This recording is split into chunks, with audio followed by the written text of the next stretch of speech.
عقل مند ہمیشہ غم و فکر میں مبتلا رہتا ہے۔ گناہوں پر نادم ہونا ان کو مٹا دیتا ہے اور نیکیوں پر مغرور ہونا ان کو برباد کر دیتا ہے۔ زیادہ قسمیں کھانے والا زیادہ جھوٹ بولتا ہے۔ کوشش کرو کہ گفتگو کی ابتدا تمہاری طرف سے نہ ہوا کرے اور تمہارا کلام جواب بنا کرے۔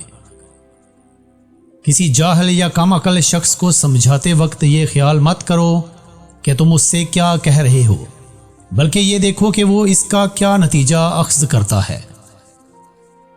اپنی زبان کی حفاظت اس طرح کرو جس طرح اپنے ایمان کی حفاظت کی جاتی ہے۔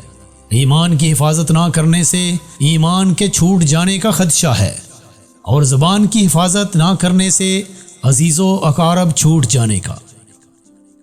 بے عزت انسان کی زندگی گندگی کے اس ڈھیر کی مانند ہے جہاں پر صرف جانور ہی کچھ تلاش کرتے دکھائی دیتے ہیں۔ تنگ دستی و تنگ نظری معاشرتی ناہمواری پیدا کرنے میں بنیادی کردار ادا کرتی ہیں۔ جب کسی انسان کا ایمان آباد ہو جائے تو پھر شیطان کا جہان سنسان ہو جاتا ہے۔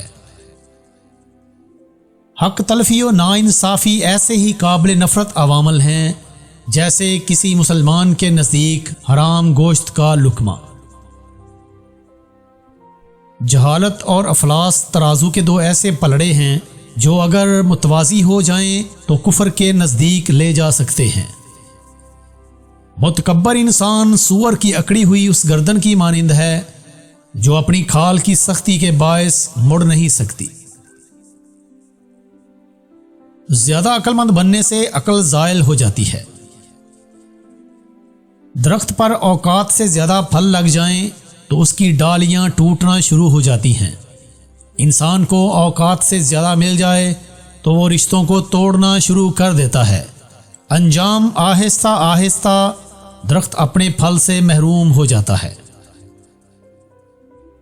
بچہ بڑا ہو کر سمجھ جاتا ہے کہ ابا کی پابندیاں ٹھیک تھیں، اور بندہ مرنے کے بعد سمجھ جائے گا کہ اس کے رب کی پابندیاں ٹھیک تھیں۔ جس انسان کی آنکھ میں آنسو ہیں وہ اللہ سے نہیں بچ سکتا۔ انسان کا اللہ سے قریب ترین رشتہ آنسوؤں کا ہے۔ زندگی ہنسائے تب سمجھنا اچھے کام کا پھل مل رہا ہے، اور جب زندگی رلائے تب سمجھ لینا کہ اب اچھے کام کرنے کا وقت ہے۔ انسان کو اس کی برائیوں سمیت قبول کرنے والا ہی اس کا سچا دوست ہوتا ہے، کیونکہ خوبیاں تو دشمن کی بھی متاثر کرتی ہیں۔ تکبر سے اپنا سر بلند نہ کرو، کیونکہ جیتنے والا بھی اپنا گولڈ میڈل سر جھکا کر ہی حاصل کرتا ہے۔ دنیا کی ساری چیزیں ٹھوکر لگنے سے ٹوٹ جاتی ہیں، مگر صرف انسان وہ چیز ہے جو ٹھوکر لگنے کے بعد بنتا ہے۔ محبت حاصل کرنا ہر کسی کے لیے ممکن نہیں، لیکن محبت پھیلانا ہر ایک کے لیے ممکن ہے۔ ہمیشہ زندگی اس طرح بسر کرو کہ دیکھنے والے تمہارے درد پر افسوس کے بجائے تمہارے صبر پر رشک کریں۔ اپنی سوچ کو پانی کے قطروں سے بھی زیادہ شفاف رکھو، کیونکہ جس طرح قطروں سے دریا بنتا ہے اسی طرح سوچوں سے ایمان بنتا ہے۔ معاشرے پر تمہارا سب سے بڑا احسان یہ ہوگا کہ تم خود سنور جاؤ۔ پریشان ہونے سے کل کی مشکل دور نہیں ہو جاتی، بلکہ اس سے آج کا سکون بھی چلا جاتا ہے۔ اگر تم اس وقت مسکرا سکتے ہو جب تم پوری طرح ٹوٹ چکے ہو تو یقین جانو کہ دنیا میں تمہیں کبھی کوئی توڑ نہیں سکتا۔ کوشش کرو زندگی کا ہر لمحہ اپنی طرف سے سب کے ساتھ اچھے سے اچھا گزرے، کیونکہ زندگی نہیں رہتی، اچھی یادیں ہمیشہ زندہ رہتی ہیں۔ تہجد پڑھتے ہیں مگر اپنے بھائی سے بول چال نہیں رکھتے، ہر نیک کام کرتے ہیں مگر غیبت نہیں چھوڑتے۔ اپنی نیکیاں ایسی تھیلی میں جمع نہ کریں جس میں سوراخ ہو۔ کسی کو حقیر اور کمزور نہ سمجھو، کیونکہ راستے میں چھوٹا سا پتھر بھی آپ کو منہ کے بل گرا سکتا ہے۔ ہمیشہ اپنی چھوٹی چھوٹی غلطیوں سے بچنے کی کوشش کرو، کیونکہ انسان پہاڑوں سے نہیں پتھروں سے ٹھوکر کھاتا ہے۔ زندگی ایسے جیو کہ کوئی ہنسے تو تمہاری وجہ سے ہنسے، تم پر نہیں، اور کوئی روئے تو تمہارے لیے روئے، تمہاری وجہ سے نہیں۔ بد کردار دوسروں کے کردار کو اور بے ایمان دوسروں کے ایمان کو ہمیشہ شک کی نگاہ سے دیکھتے ہیں۔ انسان تب سمجھدار نہیں ہوتا جب وہ بڑی بڑی باتیں کرنے لگے، بلکہ تب سمجھدار ہوتا ہے جب وہ چھوٹی چھوٹی باتیں سمجھنے لگتا ہے۔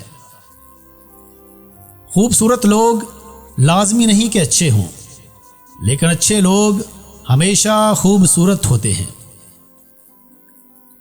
اگر ایک ہارا ہوا انسان ہارنے کے بعد بھی مسکرا دے تو جیتنے والا اپنی جیت کی خوشی کھو دیتا ہے۔ نئی بنیادیں وہی لوگ رکھ سکتے ہیں جو اس راز سے واقف ہوں کہ پرانی بنیادیں کیوں بیٹھ گئی تھی۔ وقت کے سمجھانے کا طریقہ سخت اور کربناک ہوتا ہے، مگر یہ بھی سچ ہے کہ وقت کی سمجھائی بات حتمی ہوتی ہے اور ساری زندگی کے لیے سمجھ آ جاتی ہے۔ ہم صرف زبان سے اللہ اللہ کہتے رہتے ہیں، اللہ لفظ نہیں، اللہ آواز نہیں، اللہ پکار نہیں، اللہ تو ذات ہے مقدس و ماورا۔ اس ذات سے دل کا تعلق ہے، زبان کا نہیں۔ دل اللہ سے متعلق ہو جائے تو ہمارا سارا وجود دین کے سانچے میں ڈھل جانا لازمی ہے۔ اس کی عطاؤں پر الحمدللہ اور اپنی خطاؤں پر استغفر اللہ کرتے ہی رہنا چاہیے۔ انکار اقرار کی ایک حالت ہے، اس کا ایک درجہ ہے۔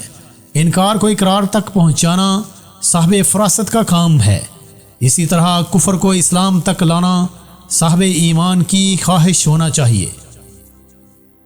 دل سے کدورت نکال دو، سکون مل جائے گا۔ دور سے آنے والی آواز بھی اندھیرے میں روشنی کا کام کرتی ہے۔ جس نے اپنی زندگی کو قبول کر لیا، اس نے خدا کو مان لیا۔ عروج اس وقت کو کہتے ہیں جس کے بعد زوال شروع ہوتا ہے۔ سننے والے کا شوق ہی بولنے والے کی زبان تیز کرتا ہے۔ اتنا پھیلو کہ سمٹنا مشکل نہ ہو، اتنا حاصل کرو کہ چھوڑتے وقت تکلیف نہ ہو۔ آپ کا اصل ساتھی اور آپ کا صحیح تشخص آپ کے اندر کا انسان ہے۔